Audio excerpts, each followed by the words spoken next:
Okay, we met again. Here I will share tricks to determine the value of contour in Inkscape. Actually, it can be tricked by using stroke style, but sometimes there are special reasons for using contours. In Inkscape can be called dynamic offset. Why do we have to use contour values? Because if we have two or more objects with the same contour means having to use contour contour number values. Can also use estimates but are less effective. Okay, let's open Inkscape. Here I prepare some logo design in Inkscape. If you want to use a contour,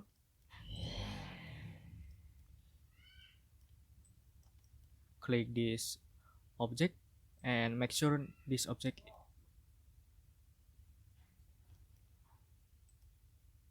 convert to path.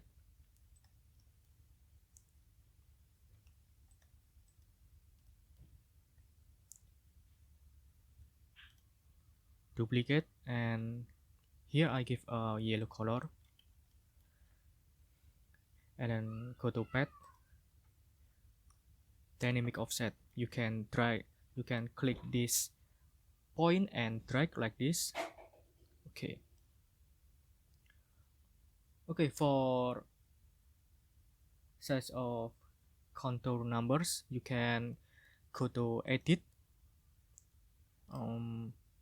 XML editor, click Inkscape radius.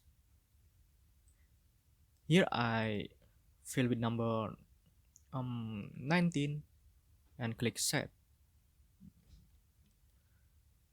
You can fill with other number, for example 12. Okay,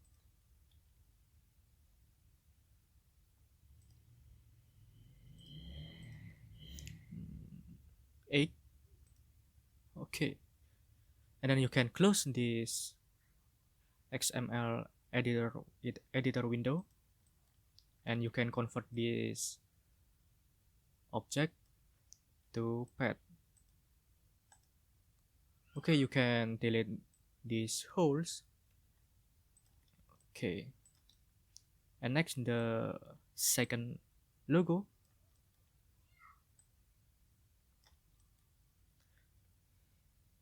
Make sure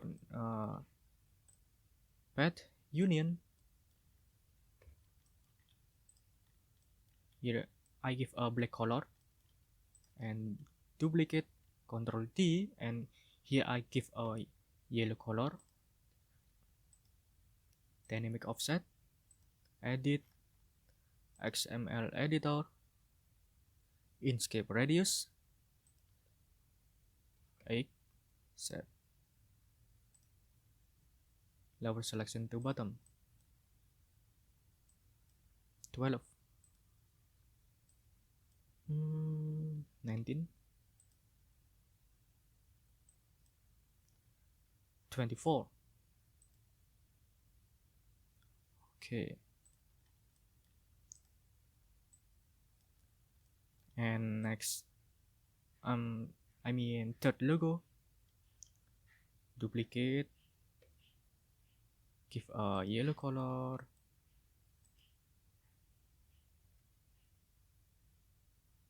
dynamic offset. For change the size of contour, edit, XML editor, Inkscape radius. We give with number 24. Click set. 12, set. Click lower selection to bottom,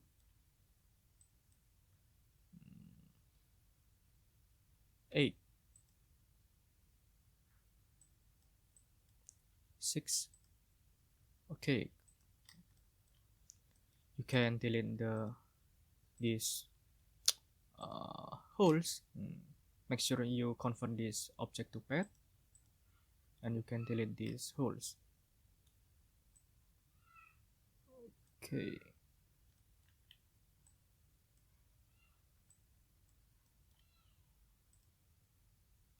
convert to path.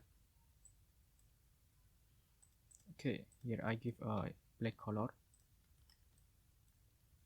Sorry, white color.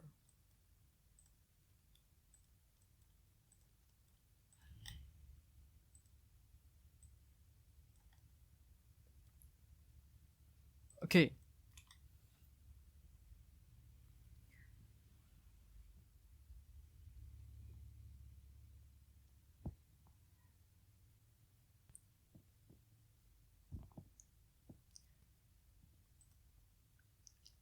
you can change the size of contour numbers in Inkscape. It's easy. Okay, I think it's enough here to discuss this cool trick. If something is wrong or lacking, I'm sorry. Thank you for watching this video and see you again in the next video.